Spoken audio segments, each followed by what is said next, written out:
হজে আল্লাহ রাব্বুল আলামিন ইরশাদ করেছেন আয়াত নম্বর 32-এ, ওমাই ইউআযযিম শাআইরাল্লাহি ফাইন্নাহা মিন তাকওয়াল কুলুব, যার আল্লাহ রাব্বুল আলামিনের শায়ের নিদর্শনাবলীর তাজিম শ্রদ্ধা সম্মান করবে, এটা তাদের অন্তরের তাকওয়া পরহেজগারি আল্লাহ ভীরুতার প্রমাণ।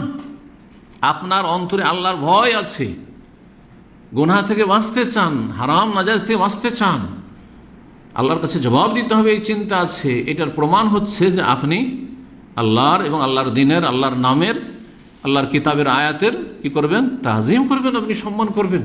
দিনের যেসব বিষয়াদি রয়েছে সবগুলি হচ্ছে আল্লাহর আয়াত, সেগুলির তাজিম করবেন।